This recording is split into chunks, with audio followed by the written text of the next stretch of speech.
On va reprendre notre thématique. On avait cette thématique sur les traces des héros. On en avait fait 15 messages déjà. Ça fait 15 semaines qu'on voit cette thématique et on continue aujourd'hui avec deux bonhommes, avec deux gars. Un peu un message d'introduction par rapport à ces deux personnages que nous allons voir pendant quelques messages, Élie et Élisée. Aujourd'hui, c'est un petit peu un message d'introduction pour ces deux personnages. C'est dans le livre des rois qu'on trouve leur histoire. Ou les livres des rois. C'est une section de la Bible qui parle des rois. Dans le texte original, ça s'appelait règne, d'ailleurs. Pas roi, mais règne. C'est la période de l'histoire où le peuple juif, le peuple d'Israël, a des rois. Des bons, des moins bons, des gentils, des méchants. Des rois au bon cœur et des rois au mauvais cœur. Et c'est une période un peu particulière parce qu'elle commence avec le tout premier roi, Saül, voilà, pour ceux qui suivent, suivi du roi David, suivi du roi Salomon, on va s'arrêter là. Et pendant cette période-là, le début, il est assez cool parce que le pays est uni. L'union fait la force, n'est-ce pas, Julien? Et le pays est uni à ce moment-là. Il y a un roi, il y a un peuple. Et en fait, après la mort de Salomon, quand son fils vient à régner, le royaume va connaître un conflit tellement important qu'il va se séparer. D'un royaume va naître deux royaumes. Et ce qui est terrible, c'est que c'est un conflit qui va durer des centaines d'années. Ils vont se faire la guerre. De temps en temps avec des rois qui s'entendent plus ou moins, qui font des sortes d'alliances, mais la plupart du temps, ils ne vont pas s'entendre. Alors qu'à la base, ce sont des frères et des sœurs. C'est une même famille. À la base, c'est pas je n'utilise pas cette expression pour dire oui, c'est une famille comme pour dire allez, ils s'entendent bien. C'est vraiment une famille à la base. À la base, vous voyez bien qui c'est Abraham et Sarah. Abraham et Sarah ont un fils, Isaac, pour ceux qui suivent. Isaac a Jacob et Ésaü, André qui suit. Moi, je vous fais le raccourci, mais c'est vraiment une famille. Et puis, Jacob a 12 enfants, les 12 tribus d'Israël. Vous situez plus ou moins, là, je vous fais ça rapidement, mais vous situez plus ou moins. Donc, Israël, c'est vraiment, à la base, une famille. C'est vraiment une nation ce sont des frères. Et cette période de roi va vraiment être une période de déchirement, une période où les uns vont se bagarrer contre les autres, alors qu'à la base, ce sont des frères.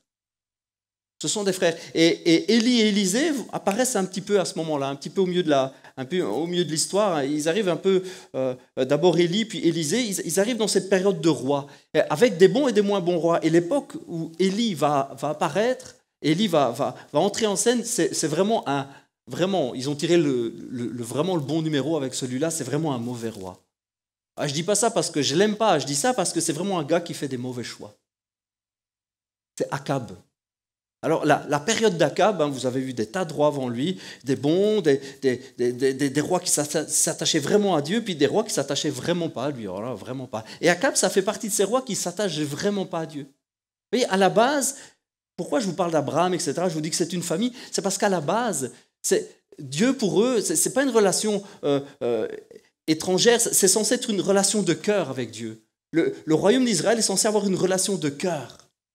Parce qu'à la base, c'est une famille, c'est Abraham, c'est un homme qui a une relation avec Dieu. Vous voyez ce que je veux dire?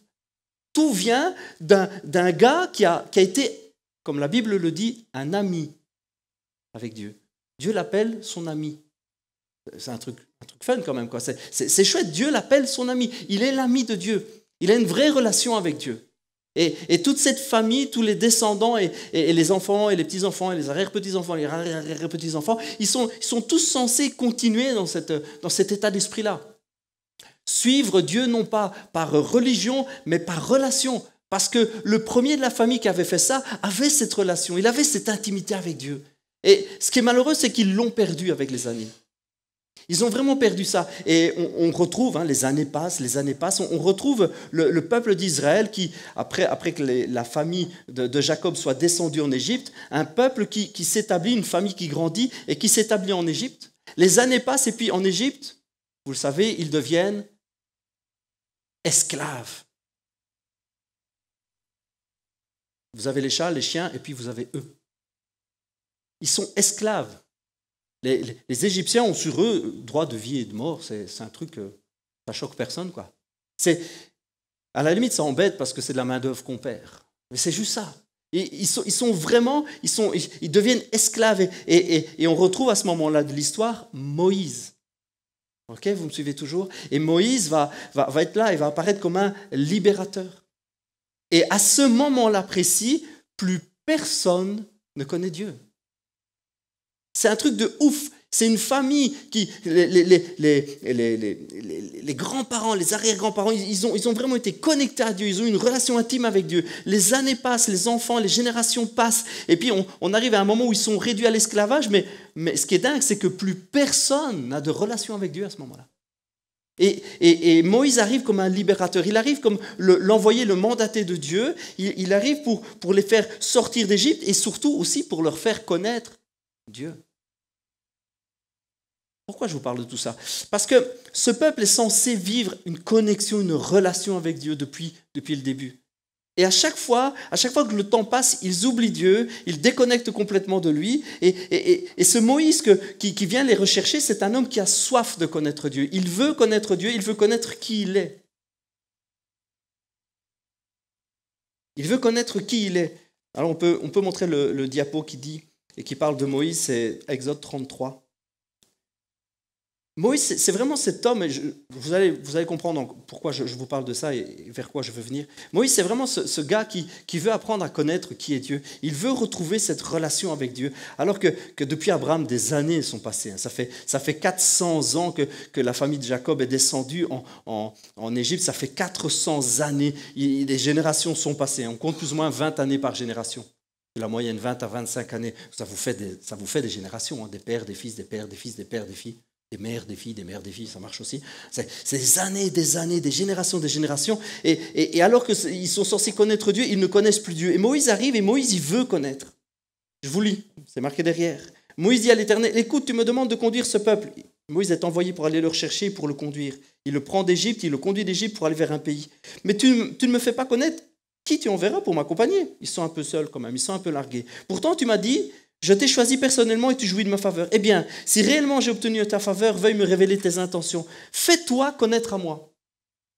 Fais-toi connaître à moi. Moïse, c'est le gars, il est envoyé par Dieu, mais c'est pas de la théorie que Moïse veut.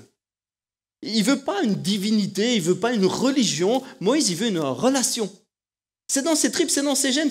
Abraham avait cette relation, Isaac avait cette relation, Jacob avait cette relation, Joseph, un des fils de Jacob, avait cette relation. Puis ça s'est perdu avec le temps. Et puis Moïse, il se sent envoyé par Dieu. Dieu l'envoie, dit allez, va chercher, c'est mes enfants, c'est mes tchos. Il faut aller les prendre, il faut les faire sortir de ce pays d'Égypte. Ils sont esclaves, je les entends pleurer jusqu'à moi. Ils ne me connaissent pas, mais je veux me faire connaître. Et Moïse dit ouais, mais fais-toi connaître à moi. Hein. C'est bien beau, tu m'envoies, mais moi je veux te connaître, je veux apprendre à savoir qui tu es. Fais-toi connaître à moi. Alors j'aurai vraiment ta faveur. Et puis considère que ces nations-là, c'est ton peuple. C'est tes enfants. On est juste une grande famille. Dieu répondit, je marcherai moi-même avec toi et je te donnerai une existence paisible. Moïse reprit, si tu ne viens pas toi-même avec nous, ne nous fais pas quitter ce lieu. C'est avec toi ou c'est pas du tout. Il n'y aura pas de sans toi. À quoi reconnaîtra-t-on que j'ai obtenu ta faveur pour moi et pour ton peuple? Sinon, si tu marches avec nous et si nous sommes ainsi distingués, moi et ton peuple, de tous les autres peuples de la terre. Alors l'Éternel répondit à Moïse, parce que tu jouis de ma faveur et que je t'ai choisi personnellement, je t'accorde aussi ce que tu viens de me demander. Moïse veut cette relation. Il veut connaître, apprendre à connaître qui est Dieu. Fais-toi connaître à moi. Et il va demander quelque chose de très particulier à Dieu. Il va lui demander quelque chose vraiment de très particulier. Là-dessus, Moïse reprit, « Permets-moi de contempler ta gloire. » Alors, je vous assure, j'adore ce passage. Oh, c'est pas bien, il a dit « j'adore ». Je viens de me fâcher avec tous les religieux du coin. On ne peut pas dire « j'adore ». Et c'est une façon de parler, d'accord ? Je kiffe ce passage. Il est genre trop top, ok ? C'est vraiment le genre de passage « ah, j'adore ». Ce passage, il est juste excellent. Parce qu'on voit toute la nature humaine qui veut, je veux connaître Dieu, et puis qui se fait une image de Dieu. J'aime ce passage. Moïse, je l'imagine en train de prier, dire, fais-moi voir ta gloire. Je veux voir le grand Dieu de l'univers, je veux voir le Dieu tout-puissant, je veux voir toute sa magnificence, je veux voir les lumières, les éclairs, je veux voir le tonnerre, je veux voir toute cette splendeur qui l'entoure, je veux connaître Dieu. Puis, vous savez, comme on ferait nous, en fait, je veux connaître Dieu, je veux connaître toutes ces choses-là. J'adore la réponse de Dieu. Dieu lui répondit, c'est ma bonté tout entière que je veux te montrer. Connaître Dieu, c'est connaître sa bonté.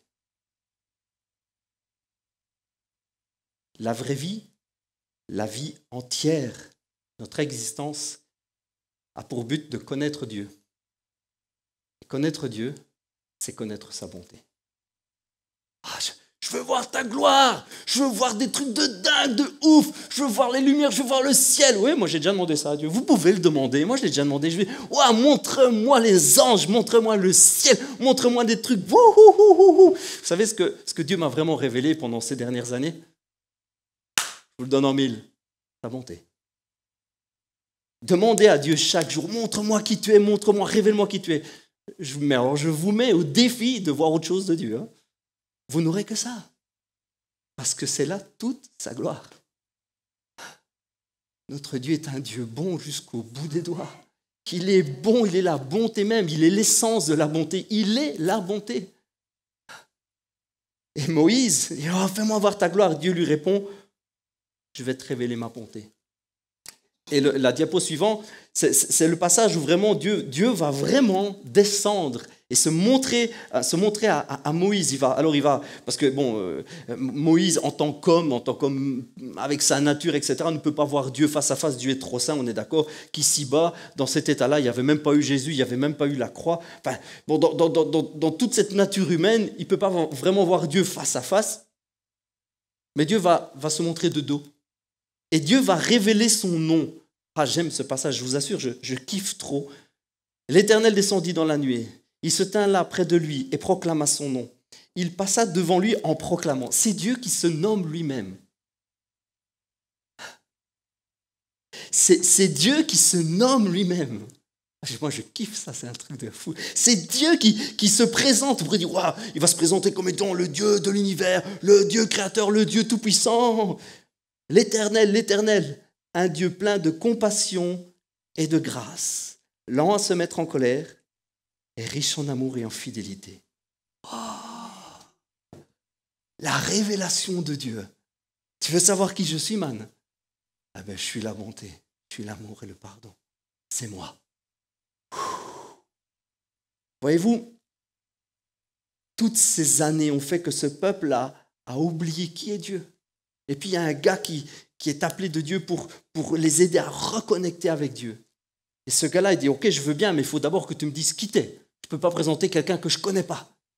Et puis, montre-moi qui tu es vraiment. Et Dieu lui montre toute sa bonté. Et ce peuple, malheureusement, ne va pas réaliser, ne va pas saisir ça. Ils vont plutôt dire à Moïse, tu sais quoi, dis-nous ce qu'on peut pas faire. Donne-nous simplement la marche à suivre. Et ils vont recevoir la loi. Et les années vont passer. Ils ont oublié, ils n'ont pas saisi que la chose primordiale, c'est d'apprendre à connaître qui est Dieu. Apprendre à connaître qui il est, quelle est sa bonté, quel est son cœur, quels sont ses caractères, quels sont ses sentiments, comment pense-t-il, que veut-il pour nous, quels sont ses projets. Voilà, au lieu de voir Dieu au travers de règles, d'interdictions et d'obligations, au lieu de voir Dieu à travers des lois, ils auraient dû voir un Père qui veut se révéler.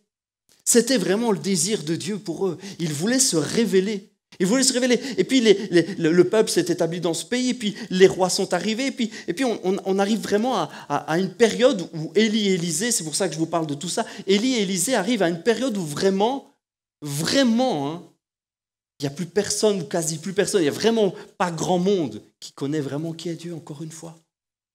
Alors, avant, ils étaient dans l'esclavage au pays d'Égypte, et là, ils sont chez eux, c'est vrai, c'est cool, la vie est belle. Chacun sa petite maison, chacun son petit champ, chacun sa vigne, chacun boit et mange de son terrain. C'est cool, la vie est belle, on a des gamins, on a des vaches et des brebis, on a des ânes et c'est cool, on va se promener, il fait du beau temps, il fait du soleil, etc. La vie est cool, la vie est belle. Bon, parfois on a des bagarres, mais on a parfois aussi un petit peu des guerres avec l'un, avec l'autre, les Philistins. Ouais, bon, c'est pas chouette, mais bon, soit. La vie est cool, mais ils ne savent plus qui est Dieu. Ils n'ont qu'une relation avec Dieu qu'au travers des règles, qu'au travers des lois, qu'au travers d'une religion. Et il y a encore que, même ces règles et ces religions, ils l'ont même laissé tomber. La Bible nous parle de cette époque où Élie va apparaître, c'est Akab. Le roi qui est en train de régner, c'est Akab. Et Akab, c'est vraiment le roi, la Bible dit texto, qui fait tout exprès. Alors dès qu'il trouve un truc, logiquement il faut faire ça, ben, c'est pas compliqué, sa politique à lui, c'est de faire le contraire. Alors c'est servir Dieu. Ok, ben je ne sers pas Dieu du tout, je vais prendre un autre. Tac. Il prend chaque fois, on a l'impression qu'il le fait exprès, il cherche vraiment à mettre Dieu en rogne. Il cherche à le fâcher. Non seulement ils ne connaissent pas vraiment le cœur de Dieu, ils ne le connaissent qu'à travers les règles, mais encore bien que Akab ne respecte même pas les quelques règles. À cette époque-là, la Bible nous dit que il servait une divinité, une ou deux divinités de l'époque, le plus connu étant Baal, avec deux A, Baal. Et il servait aussi une autre, c'est Asherah, une déesse. Et Élie entre en scène à ce moment-là. C'est dans 1 Roi au chapitre 17. Élie entre en scène et il sort d'on ne sait où. Alors, la Bible nous dit qu'il était originaire du village de Tishbé. C'est pour ça qu'on dit que c'était Élie le Tishbite. Alors, je lisais des études là-dessus. Je lisais un historien qui parlait par rapport à ça. On ne sait même pas où c'est la ville Tishbé. On ne sait même pas où c'est. On n'a aucune trace de cette ville-là.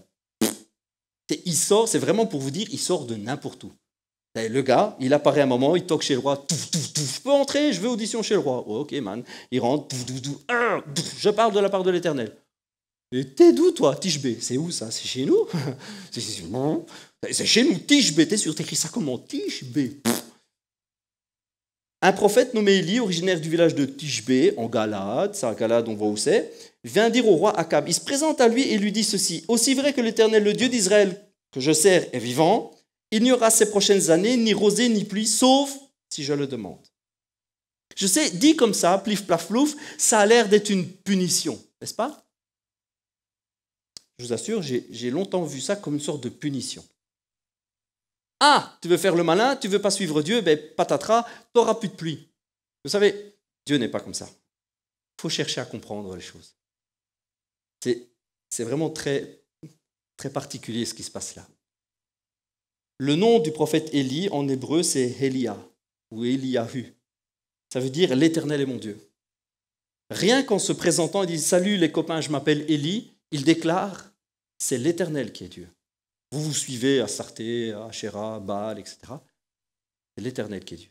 Rien que son nom est une déclaration. Et il arrive et leur dit quoi? Il leur dit il pleuvra plus, sauf si je le demande. Alors, il faut savoir que Baal était considéré comme le dieu de la pluie et de la fertilité. Donc, c'est très symbolique, vous voyez, ce n'est pas une punition de Dieu, c'est très symbolique. Alors que ce roi, ce peuple ne connaît plus qui est Dieu, n'ont plus aucune idée du cœur de Dieu, ne suivent même pas les règles qu'ils ont reçues, alors que c'est eux qui ont demandé, dis-nous ce qu'il faut pas faire, ils ne suivent plus tout ça, ils ont décidé de suivre Baal. Baal, c'est le dieu de la pluie et de la fertilité. Donc on est censé, si on suit ce Dieu-là, selon leur croyance, avoir des pluies torrentielles et avoir des légumes qui poussent partout. Ça, on doit juste récolter super fort. Fertilité, et puis on doit avoir des bonnes naissances dans les troupeaux, des bonnes naissances dans les maisons. Enfin, je veux dire, on doit avoir de l'abondance, la vie. Alors vous voyez, ce n'est pas une punition. Mais alors qu'Élie arrive, il dit, je m'appelle Élie, l'Éternel est Dieu, le seul vrai Dieu c'est Dieu, c'est celui-là. Et si vous vous confiez en Baal, je vous mets au défi d'avoir de la pluie, parce que vous n'en aurez pas. Ce n'est pas une punition, il est en train de leur dire, si vous continuez à vous confier en Baal ou à Asherah, ils ne vous entendront pas. En fait, en réalité, c'est une tentative de reconnexion. Alors que ce peuple a oublié qui il était, qui est Dieu, Alors que quand Moïse est arrivé, Moïse voulait connaître Dieu, il a voulu communiquer ça au peuple, le peuple n'a pas reçu.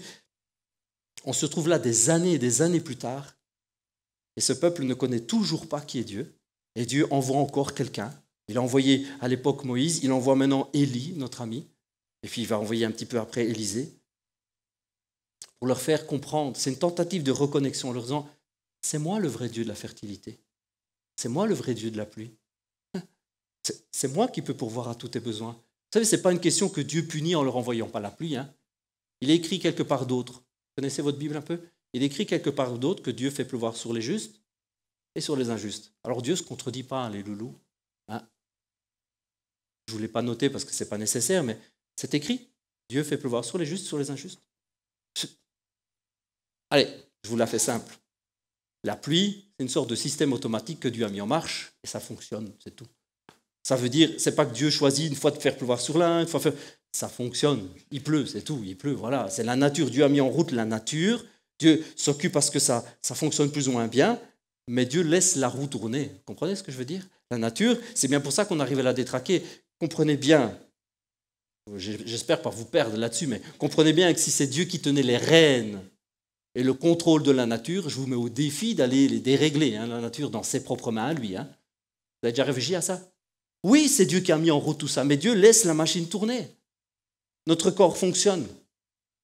C'est lui qui nous donne la respiration et l'être. Toute l'énergie que nous avons, tout ce qui nous fait vivre vient de lui. Mais la machine, elle tourne. Vous comprenez ce que je veux dire?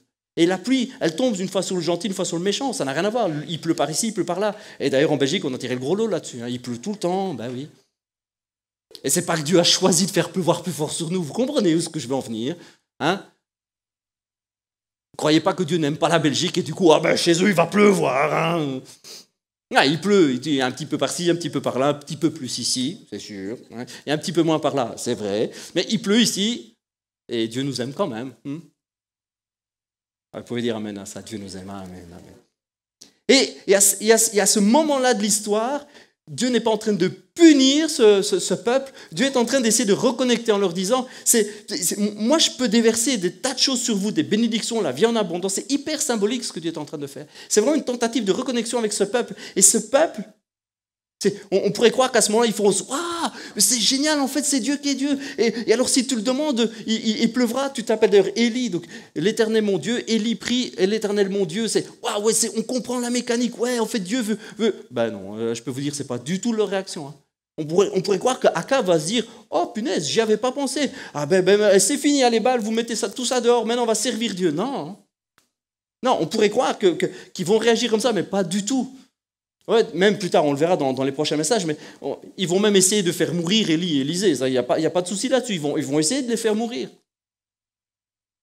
Et Dieu essaye de reconnecter avec ce peuple, il essaye de se faire connaître à eux. Il envoie des messagers, il envoie des gars, il envoie des prophètes, il envoie même parfois des femmes, des prophétesses. Il envoie parce qu'il veut se faire connaître. Il veut se révéler, il veut montrer qui il est. Et alors que Élie va entrer en scène à ce moment-là, Élisée un petit peu plus tard, il va se produire des tas de miracles dans cette période. Et tous ces miracles sont là pour faire comprendre à ce peuple qui est Dieu. Élie va faire pleuvoir. Un peu plus tard, il va nourrir une famille monoparentale. Ensuite, Élie, qui rentre en scène, va ressusciter un enfant mort. Il va guérir un officier de la lèpre. C'est juste des tentatives de la part de Dieu de reconnecter avec ce peuple. Dieu a toujours ce désir de reconnecter avec le monde, de reconnecter avec les gens. Oui, Élie va faire pleuvoir, va en quelque sorte libérer le pays. Il va nourrir une famille monoparentale, donc il va nourrir des pauvres. Élisée va ressusciter un enfant mort. Ouais, ressusciter un mort.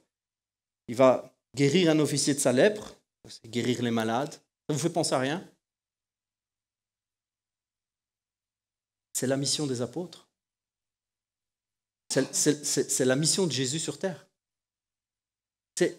Comprenez que l'histoire se répète toujours et encore. L'histoire d'Élie et d'Élisée, c'est notre histoire. C'est toujours est toujours la même chose.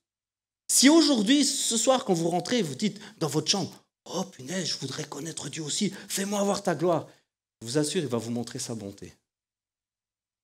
Et le but de vous révéler sa bonté, c'est ça.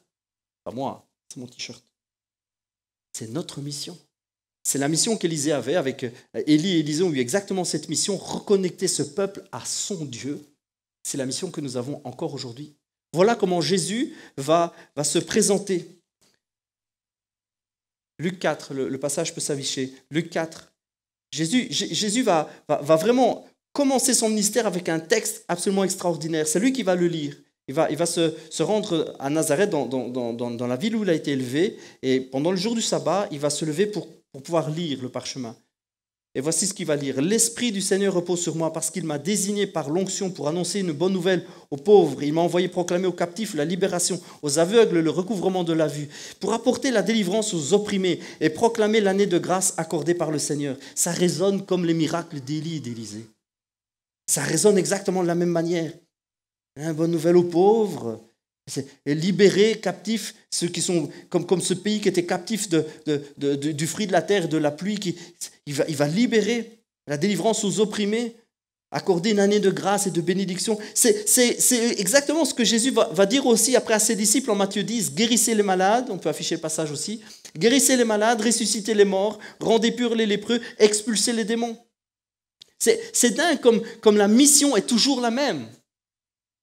Ça ne vous frappe pas un petit peu? Moi, ça m'a frappé vraiment très fort. Je préparais, puis je me disais, mais waouh! Papa est toujours le même. Dieu est toujours le même. Il veut toujours, depuis le début, reconnecter vraiment avec nous.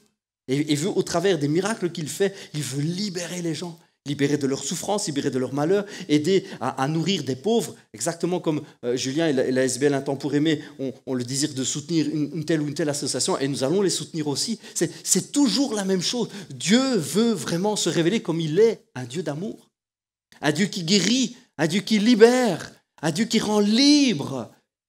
Ah, mais vous allez me dire, ouais, mais qu'est-ce qu'Élisée, Élie, ouais, mais eux, c'était spécial. Je sais pas, c'était des sortes de X-Men super-héros, c'était des Spider-Man ou des Superman, ils avaient un truc, un ingrédient qu'on a en plus, qu'on n'a pas et qu'ils avaient en plus. C'est pas la même chose que pour nous, on n'est pas... puis Jésus, après, lui aussi, c'est différent. Prenons-les dans l'ordre. Jacques 5 nous dit ceci. Élie était un homme tout à fait semblable à nous. Affaire réglée. Et puis il y a Jésus. Ah, mais Jésus, oh, d'accord, ok, Élie, Élisée, on veut bien dire que ce n'était pas des X-Men, mais Jésus, quand même, c'est le Fils de Dieu.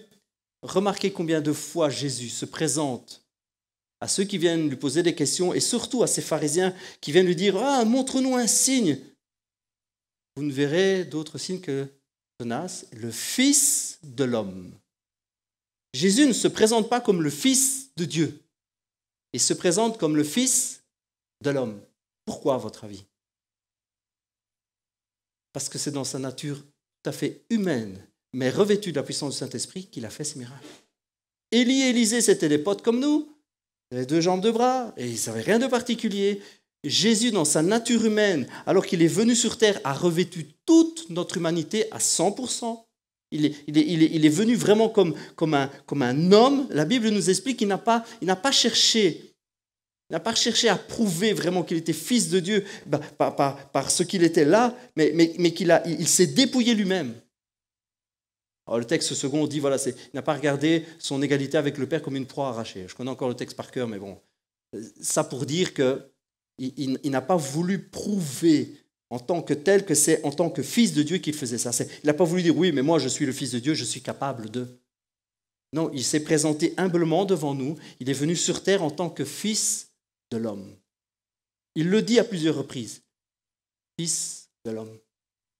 Alors nous verrons la semaine prochaine, on va arrêter là parce qu'il est déjà tard, nous verrons la semaine prochaine justement ce qui fait la différence.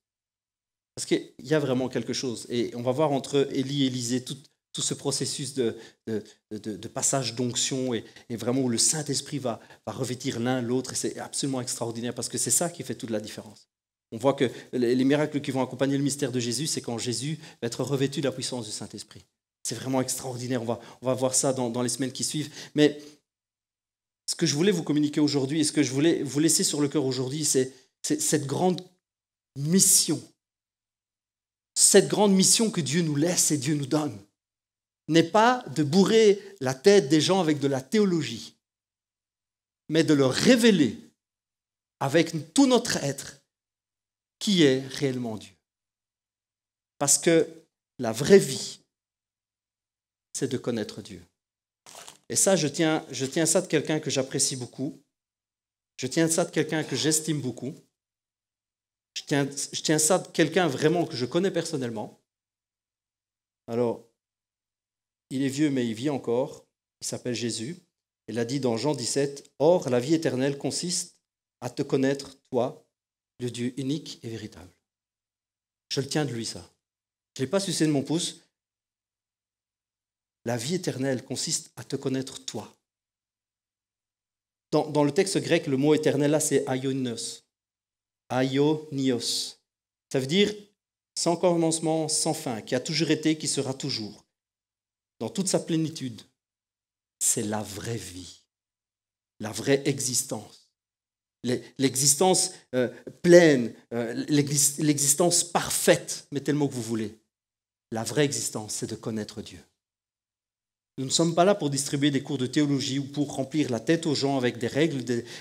Nous sommes là pour leur révéler qui est Dieu. Parce que la vraie vie, c'est de le connaître. Je vais inviter le groupe de louanges, si vous voulez bien vous approcher, on va terminer avec un chant. Voyez-vous, aujourd'hui, nous sommes exactement à la même époque qu'Élie et qu'Élisée. Ce monde, les gens qui nous entourent, ne connaissent pas réellement qui est Dieu.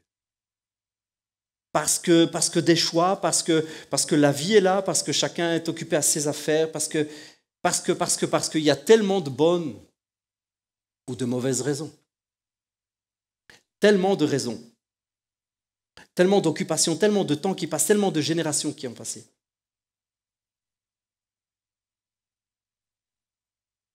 Parfois, entre l'un et l'autre, soit entre les enfants de Jacob et Moïse, puis après Moïse et Élisée, il y a des centaines d'années qui se sont passées. Des centaines d'années. Pour vous donner une idée, le livre des rois dans la Bible, 1 roi et 2 rois, couvre de l'année 972, je pense. Je vous l'ai noté parce que c'était intéressant. Ça couvre des centaines d'années. Ça va de 972 avant Jésus-Christ à 562 avant Jésus-Christ. Il y a 400 ans là-dedans. 400 ans. Vous savez, les années passent. Les générations passent. Et si peu de gens connaissent réellement qui est papa, quel est notre Père. Les générations se suivent. La terre pleure ses morts jour après jour, jour après jour, seconde après seconde. Et si peu de gens connaissent réellement qui est Dieu.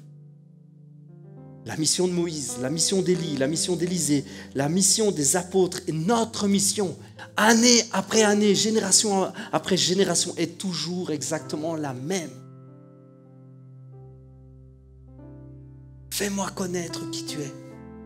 Révèle-moi ta gloire. Révèle-moi qui tu es vraiment. Révèle-moi ton cœur. Je ferai passer sur toi toute ma bonté.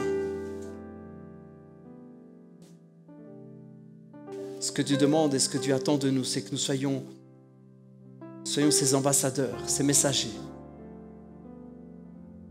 Ces hommes et ces femmes qui vont révéler la bonté de son cœur. Il y a un merveilleux psaume qui dit « Je parlerai de ta bonté aux générations futures. » Je parlerai de ta bonté. Vous savez, vous pouvez essayer pendant des années de convaincre les gens, de convaincre ceux qui vous entourent. Essayez de leur faire comprendre des passages compliqués, de leur parler de tellement de choses qui dépassent parfois notre compréhension. La vie est compliquée. Il y a une chose qui est simple à comprendre, simple à recevoir. c'est la bonté de Dieu.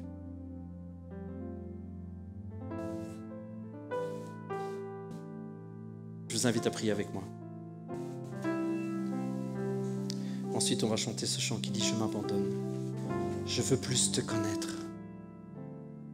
Je veux plus te connaître. » Merci Père. Quelqu'un a dit un jour que pour apprendre à connaître quelqu'un, il faut passer du temps avec lui. Papa, nous ne voulons pas apprendre des choses sur toi. Nous ne voulons pas apprendre des histoires sur toi ou te concernant. Nous ne voulons pas apprendre des histoires de la Bible, simplement pour dire d'apprendre des histoires de la Bible. Nous voulons apprendre de toi. Nous voulons apprendre à te connaître, toi, le seul vrai Dieu. Car tu es le seul vrai Dieu. Révèle-toi à nos cœurs, Papa.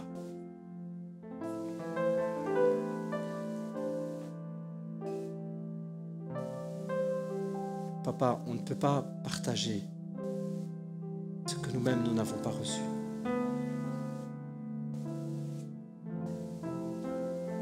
Si je ne connais pas ta bonté, Papa, je ne pourrais pas en parler.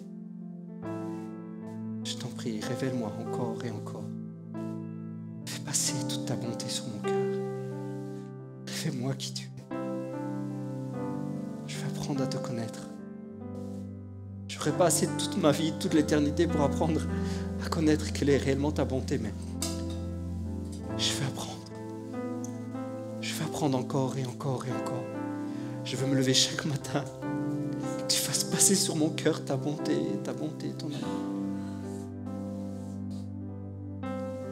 Pour cela, je veux m'abandonner à toi. Merci, Papa. Je vais donner l'opportunité à quelqu'un qui aujourd'hui n'a peut-être jamais rencontré vraiment Dieu, n'a jamais eu l'occasion de donner son cœur à Jésus. Je veux prendre le temps aujourd'hui, même si l'heure passe, mais je veux prendre un instant pour te proposer à toi qui m'écoutes de donner ton cœur à Jésus. Rencontrer ce Père. Je te demande juste ceci, d'être sincère. Et si tu veux donner ton cœur à Jésus maintenant, si tu sens sa bonté, sa grâce, toucher ton propre cœur, je t'invite juste à répéter après moi. Tu peux le répéter à voix basse. Dieu t'entendra. Père, je t'ouvre mon cœur maintenant. Je ne te connais pas, mais je veux apprendre à te connaître. Jésus, je t'ouvre mon cœur. Je te donne ma vie. Viens habiter dans mon cœur. Je te demande pardon pour mes mauvais choix, mes erreurs, ce que la Bible appelle péché. Je te demande pardon pour cela. Je te demande d'effacer mes fautes. Je veux croire, je veux saisir par la foi que tu m'aimes et tu me pardonnes maintenant. Jésus, je te prends pour mon sauveur. Je te donne ma vie et je deviens ton enfant par l'Esprit de Dieu en cet instant.